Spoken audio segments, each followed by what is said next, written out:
14 de abril de 1976. Héctor Cámpora vive su hora más adversa. La junta militar que gobierna el país lo tiene entre sus principales enemigos.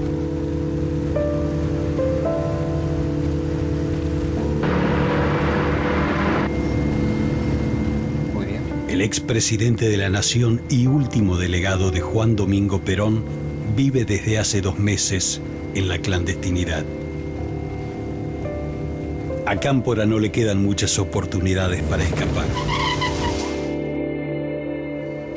Con todas las fronteras cerradas, la posibilidad de fugarse a otro país se hace imposible. Solo le queda una opción.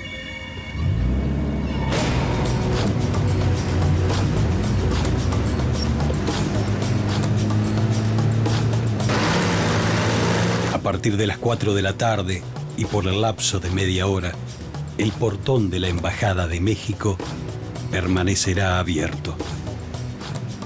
Una vez dentro de la embajada, él y su hijo Héctor Pedro serán admitidos como refugiados políticos. Acá, a la derecha. Frena.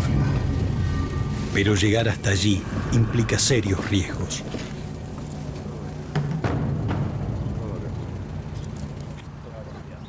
Previendo posibles fugas, los militares montan guardias frente a todas las dependencias diplomáticas.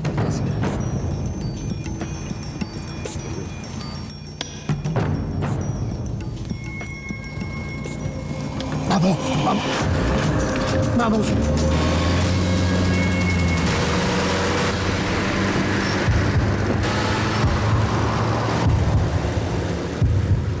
Para Héctor Cámpora, cruzar el umbral de la embajada es la diferencia entre la vida y la muerte.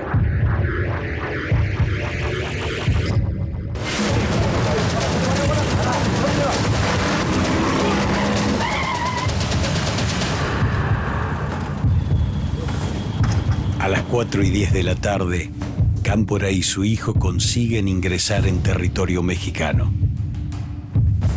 El hombre que trabajó sin descanso para que Perón pueda regresar al país comienza su propio exilio.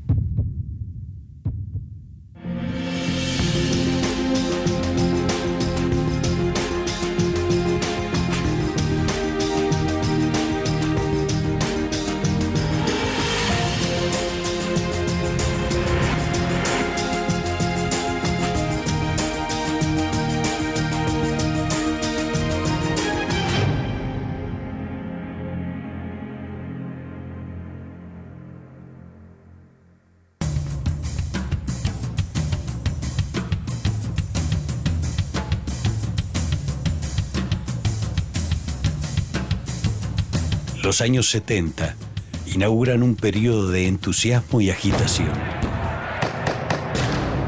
Mientras la dictadura del general Juan Carlos Onganía busca imponer una rígida disciplina de cuartel, en todo el territorio soplan vientos de cambio. Una enorme cantidad de jóvenes, la mayoría nacidos durante los años de gobierno de Juan Domingo Perón, se incorpora a la lucha política y empieza a acercar posiciones con los trabajadores y los antiguos miembros de la resistencia peronista. Desde su exilio en Madrid, el líder del principal partido de masas, proscripto desde hace más de 15 años, alienta la movilización popular como herramienta de presión para acelerar su regreso. La ciudadanía fue conmovida con un hecho insólito que tuvo su inicio cuando se alcanzó la certeza de que el teniente general Pedro Eugenio Aramburu había sido secuestrado. El 29 de mayo, una célula armada secuestra y posteriormente ejecuta al general Pedro Eugenio Aramburu, uno de los máximos responsables de los fusilamientos de 1956 y de la proscripción del movimiento.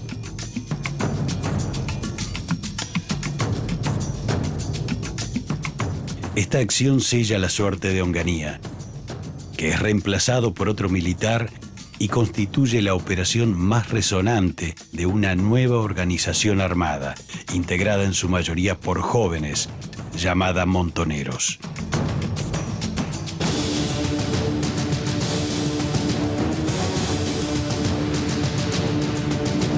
Meses más tarde, el 15 de marzo de 1971, se produce una nueva rebelión popular en Córdoba, el Viborazo.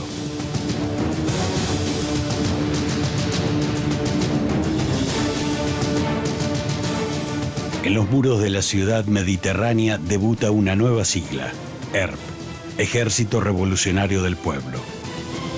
Una organización guerrillera que tendrá gran protagonismo en los próximos años.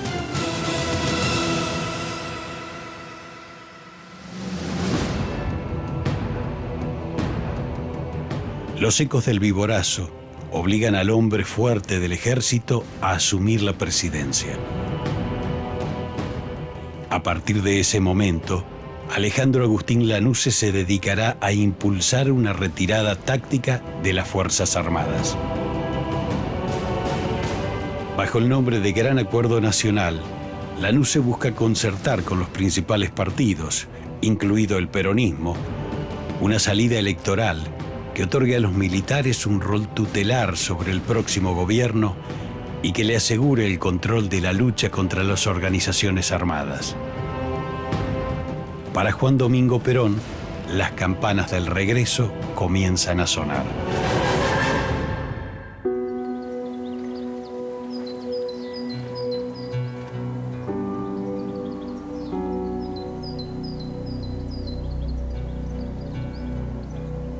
Héctor Cámpora viaja a Madrid por expreso pedido de Juan Domingo Perón. Cámpora es un peronista de la primera hora.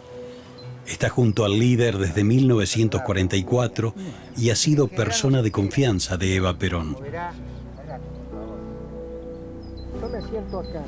Entre 1943 y 1948 presidió la Cámara de Diputados y en 1949 la Convención Constituyente.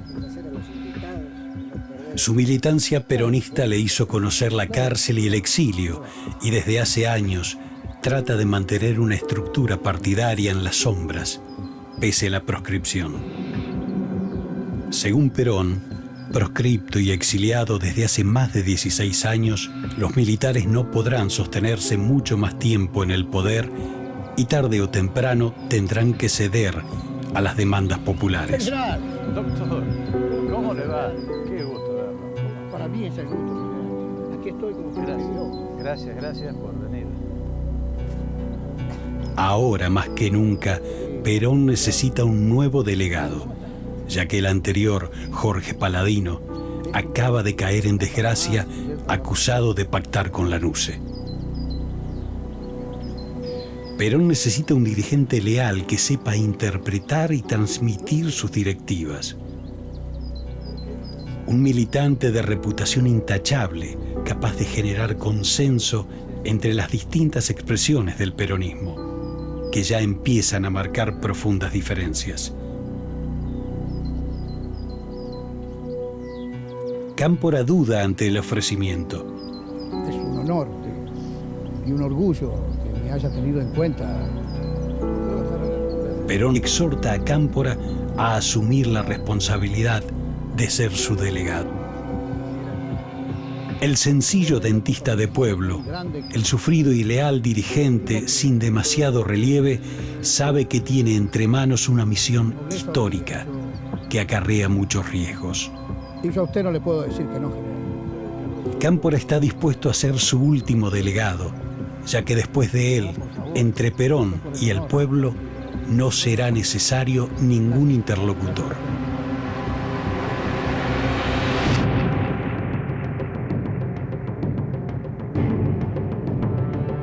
Mientras que el objetivo manifiesto de Lanusse es evitar el triunfo de Perón en las futuras elecciones, el viejo líder espera que los militares entreguen el poder al próximo presidente sin ningún tipo de condicionamiento, sea él u otro el candidato.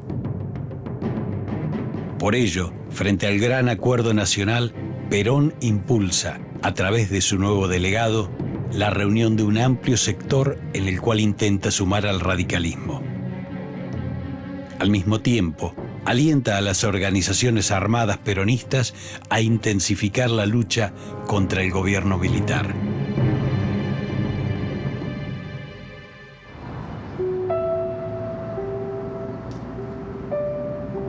La Argentina vive días convulsionados. La tensión entre la dictadura de la NUCE y las organizaciones armadas llega a extremos de violencia desconocidos para la sociedad. Cámpora sabe que los militares tienen los días contados, que el regreso de Perón no se puede demorar más.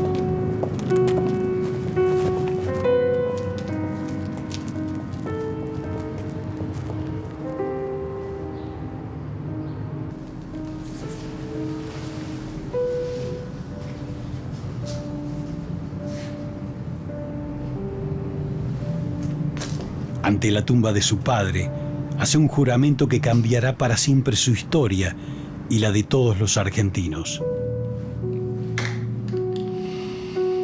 Padre, le prometo, este año yo lo traigo al general.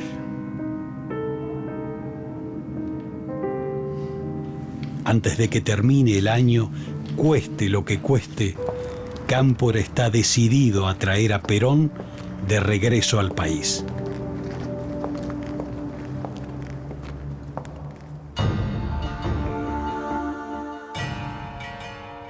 Para julio de 1972, ya convencido de no lograr acuerdo alguno con Perón, la NUCE renuncia a una posible candidatura.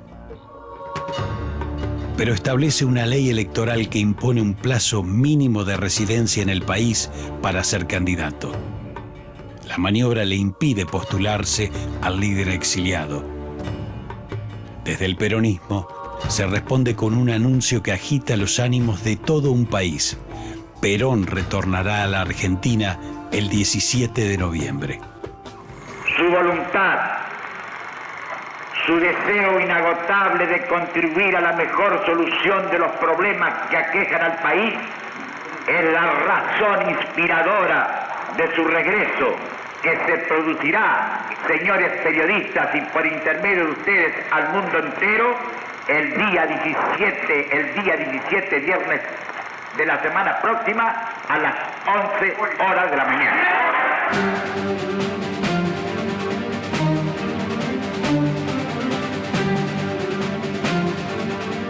Tal cual lo prometido, el día fijado, tras 17 años de ausencia, Perón vuelve a pisar suelo argentino. A pesar del fuerte operativo montado por los militares en el aeropuerto de Seiza, miles de manifestantes cruzan el río Matanza bajo una intensa lluvia para darle la bienvenida. Este retorno, sin embargo, no será el definitivo.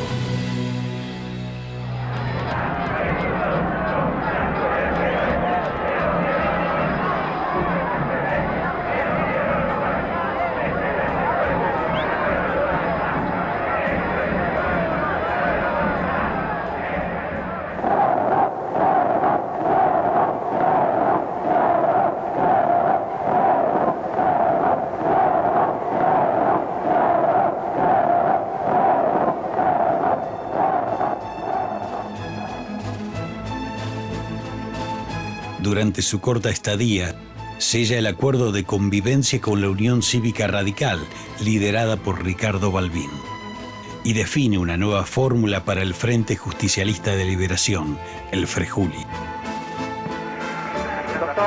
El elegido resulta ser Héctor José Cámpora. Aquel hombre que se rehusaba a ser delegado pasa a ser desde entonces su candidato a presidente.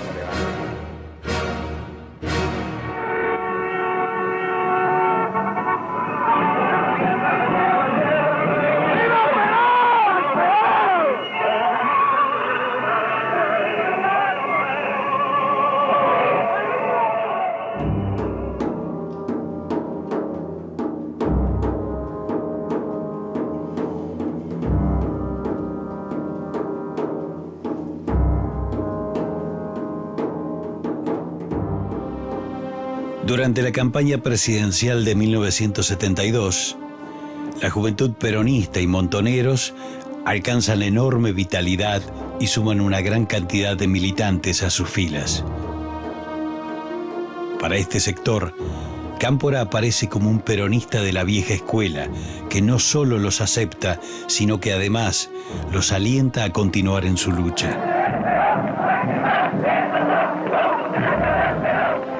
Por ello, el leal compañero de Perón y Evita es apodado afectuosamente como el tío.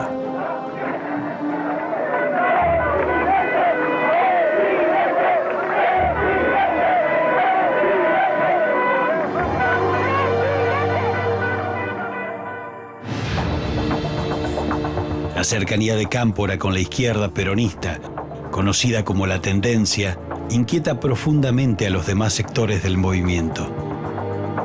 La potente consigna del Frejuli, Cámpora al gobierno, Perón al poder, sintetiza el carácter heroico de la lucha iniciada en septiembre de 1955. Para la Tendencia, de entrañable amistad con el tío, es la validación de su peso político dentro del movimiento. Para el peronismo ortodoxo y la derecha del movimiento, en el mismo lema de campaña se vislumbra el carácter transitorio del futuro gobierno. Doctor, ¿cree usted que habrá elecciones el 11 de marzo? Yo creo, señor Resiglioni, que las Fuerzas Armadas no pueden eludir el acto eleccionario. Están muy comprometidas en ella, porque en su momento el gobierno las comprometió en el acto eleccionario y en el acto de la institucionalización. Aparte, pensamos que no hay otra salida que no sea que el pueblo se exprese con total y absoluta soberanía.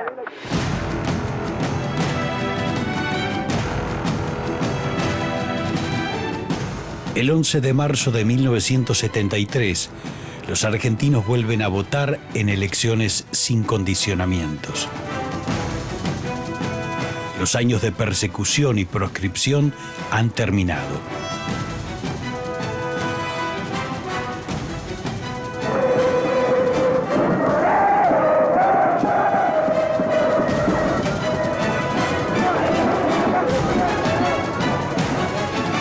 Como muchos preveían, la fórmula de Héctor Cámpora y Solano Lima se impone.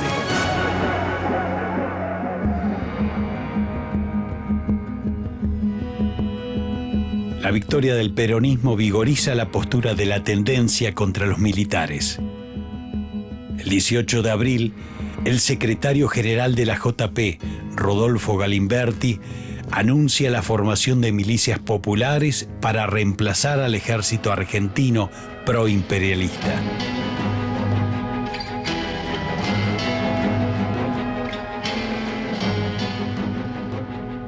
Asimismo, continúan las actividades de los grupos guerrilleros. El 30 de abril es asesinado el vicealmirante Hermes Quijada, conocido desde el 22 de agosto de 1972 por su participación en el fusilamiento de 16 guerrilleros tras un fracasado intento de fuga de la cárcel de Trelew.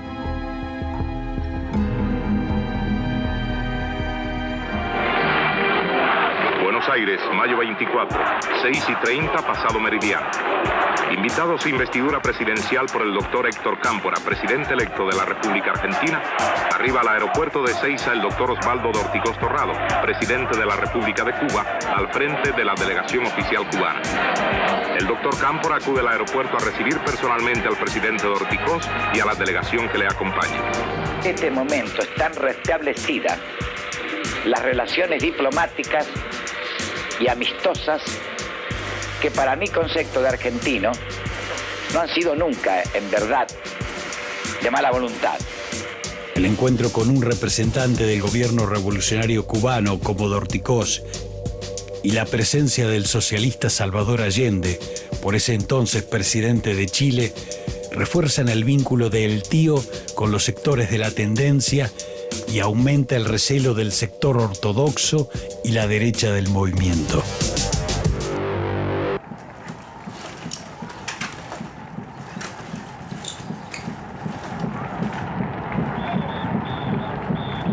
En la mañana del 25 de mayo, un sol radiante anticipa lo que será una jornada histórica para el pueblo argentino. Cámpora, que ha estado repasando incalculables veces el día que le espera, apenas si ha podido conciliar el sueño y, sin embargo, se encuentra tan animado y lúcido como siempre. Aquel hombre de pueblo y costumbres sencillas, de profesión dentista, hoy será proclamado oficialmente como el presidente de la nación.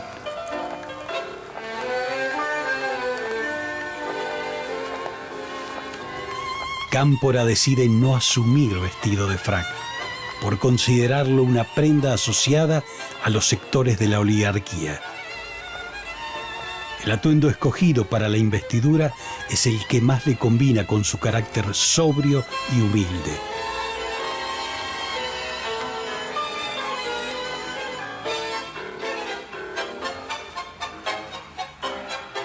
Afuera lo espera ansiosa una ilusionada multitud que le dará un marco imponente y festivo a su procesión hacia el Congreso.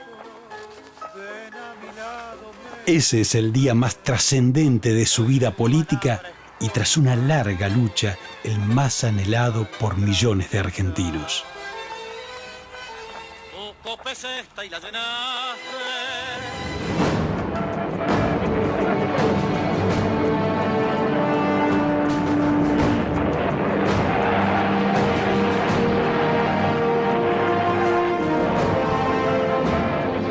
Cuando la expectativa ha llegado a su punto más álgido, Héctor Cámpora hace su ingreso al recinto del Congreso.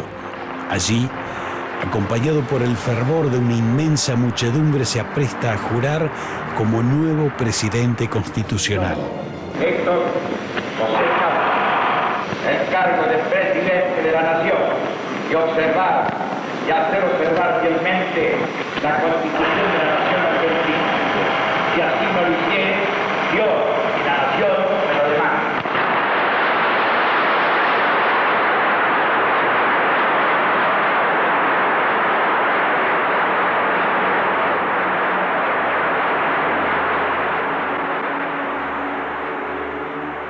En su largo discurso de asunción, el flamante presidente deja bien claro que esta es la hora de Perón. Tiene palabras de reconocimiento para una juventud maravillosa que ha sabido oponerse con decisión y coraje a la pasión ciega y enfermiza de la oligarquía delirante. No duda en asegurar la sangre que fue derramada, los agravios que se hicieron a la carne y al espíritu, el escarnio de que fueron objeto los justos, no serán negociados. Por otra parte, afirma que la Argentina apoyará toda lucha antiimperialista. Además, durante su discurso, hace entrega al Congreso de un proyecto de ley de amnistía para todos los presos políticos encarcelados por la dictadura militar iniciada en 1966.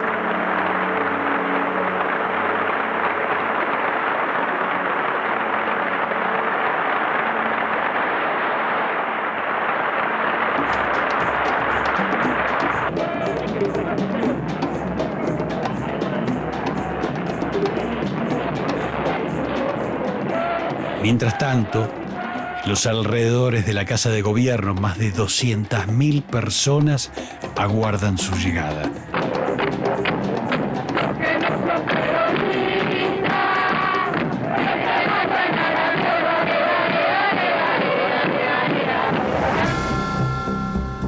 La ceremonia de entrega de la banda y el bastón es la viva imagen del triunfo. Luego de firmar el acta, los presentes cantan el himno y la marcha peronista frente a un inmutable Lanuse. Después de 18 años, un peronista vuelve a ocupar la presidencia.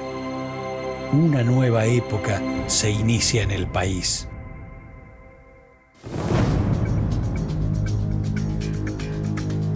En las últimas horas del 25 de mayo, varias columnas de militantes que hace instantes colmaban Plaza de Mayo emprenden una nueva procesión. Al grito de "El tío presidente, libertad a los combatientes", se dirigen a la cárcel de Villa Devoto.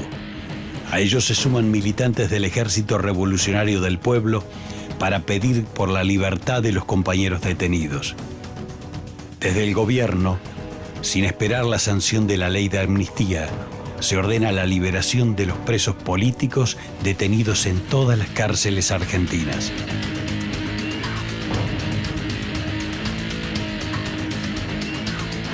Así, entre el caos y la algarabía, comienzan los intensos días de Cámpora al frente del país.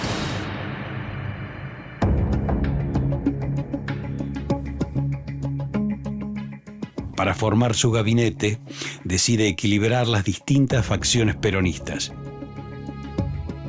Así, nombra a 2 ministros ligados a la tendencia, 3 a los históricos, 1 al sector sindical y otro a la derecha. Aunque las fracciones históricas, sindicales y de derecha controlan importantes gobernaciones, ministerios y la mayoría de las bancas en el Congreso, quien aparece ocupando el centro de la escena política es la izquierda del movimiento. La tendencia ocupa puestos relevantes en el poder. Tiene el control de las universidades, varios ministerios, un importante número de diputados y las gobernaciones de Buenos Aires, Córdoba, Salta y Mendoza. Buscando contener el avance de la juventud, el sector ortodoxo y la derecha del movimiento se lanzan a la conquista de las reparticiones estatales. El 13 de junio, en su intento por frenar esta puja que dificulta la acción del gobierno, el nuevo presidente recibe a dirigentes de las Fuerzas Armadas Revolucionarias, las Fuerzas Armadas Peronistas y montoneros. Un día después, Cámpora parte hacia Madrid con una misión de relevancia histórica: acompañar el retorno definitivo de Perón previsto para el 20 de junio. Me siento satisfecho, orgulloso y honrado de tocar suelo español, suelo que los argentinos queremos permanente y entrañablemente.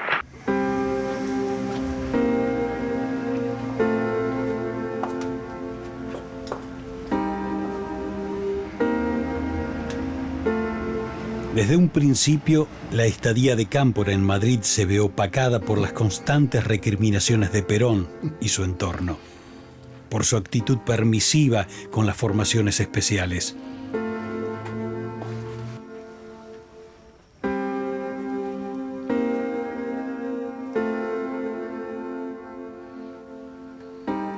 Sus opositores dentro del peronismo no dejan de señalar la necesidad de que renuncie y entregue el poder apenas arribe Perón a la Argentina. Para los dirigentes sindicales, los poderosos empresarios como Jorge Antonio y el sector aglutinado en torno a López Rega, desplazar a Cámpora significa desplazar a la tendencia y así ocupar el poder que por ahora comparten. Quiero hacer la entrega en manos a usted esto, general. El mismo Cámpora, buscando ganarles de mano, le ha llevado a Perón el bastón de mando y la banda presidencial para hacerle saber que él es su más fiel soldado. Ya estoy con una edad y un... Perón rechaza el ofrecimiento y vuelve a señalar su voluntad de mantenerse, debido a su edad y estado de salud, fuera del poder directo. Sin embargo, otra será la historia.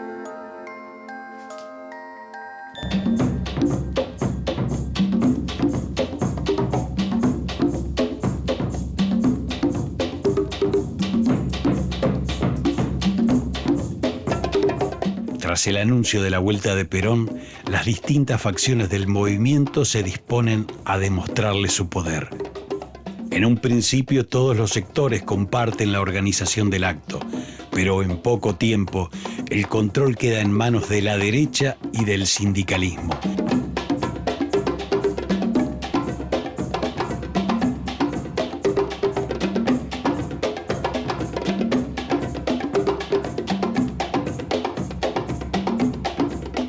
20 de junio, millones de argentinos de todo el país parten hacia los alrededores del aeropuerto de Ezeiza. Debe ser una jornada festiva donde la lucha iniciada en 1955 culmine exitosamente con el retorno al país de su líder. Pero ese día, las profundas diferencias que existen en el interior del peronismo estallan.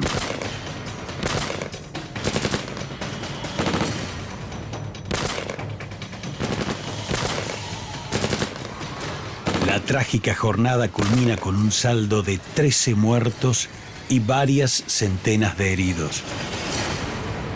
Es el comienzo del fin del gobierno de Cámpora.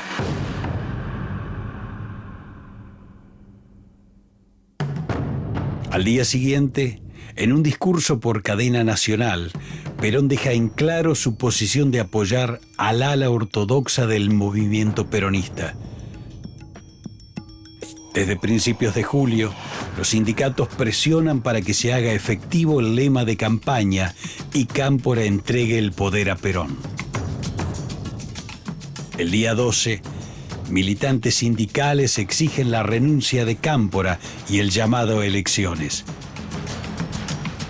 Finalmente, el 13 de julio, Cámpora y Solano Lima se reúnen con Perón y acuerdan la renuncia a sus cargos. La primavera camporista ha terminado. A los señores legisladores nacionales, a los efectos de comunicarles en forma personal y de viva voz nuestra decisión de interrumpir momentáneamente este proceso del gobierno del pueblo, por cuanto siempre hemos pensado, el señor Vicente Solano Lima y el que les habla, que teníamos que hacer cierto aquel eslogan que en nuestra campaña proselitista sacara a la juventud, en la que se dijera Cámpora al gobierno, Perón al poder.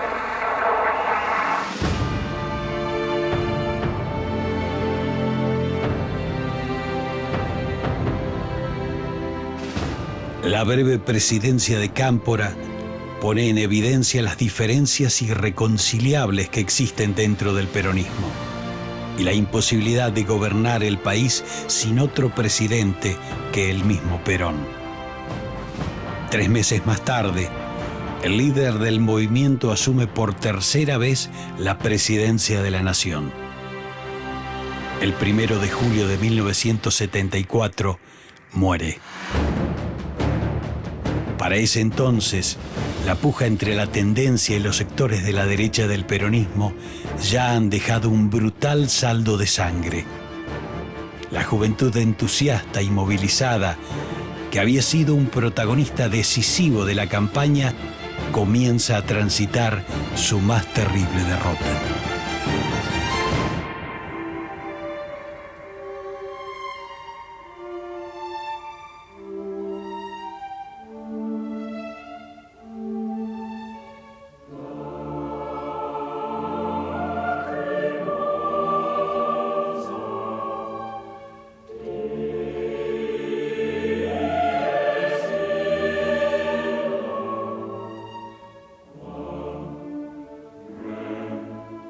Para el otoño de 1975, el panorama político de la Argentina es cada vez más sombrío.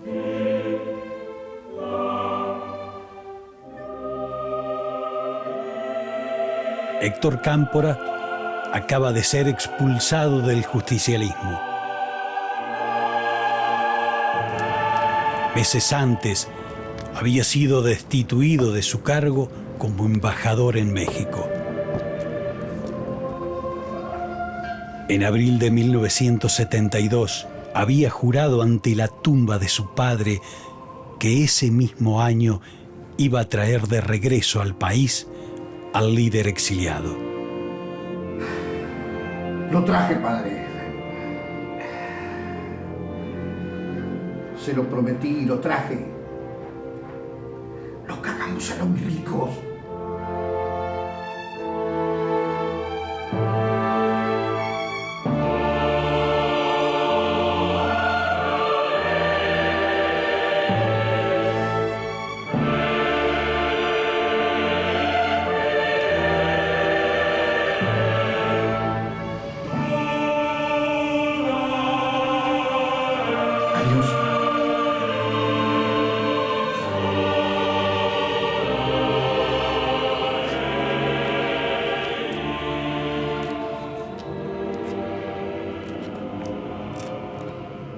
Cámpora no solo ha cumplido su promesa, sino que termina siendo el protagonista de uno de los capítulos más intensos de la historia política argentina.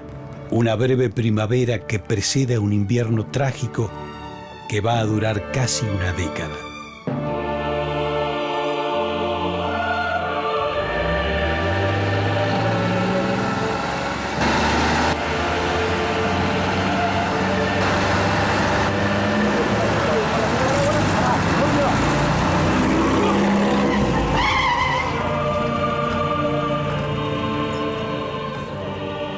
Consciente de haber cumplido una misión histórica, Héctor Cámpora pasa 3 años refugiado en la Embajada de México en Buenos Aires.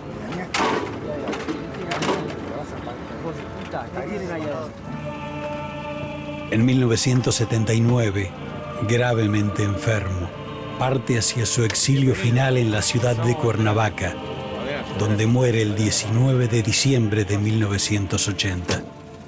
Sus restos recién serán repatriados 11 años más tarde. Los 49 días de Cámpora serán recordados como una de las presidencias más cortas y convulsionadas de la historia argentina. Y también por ser un periodo de euforia y esperanza.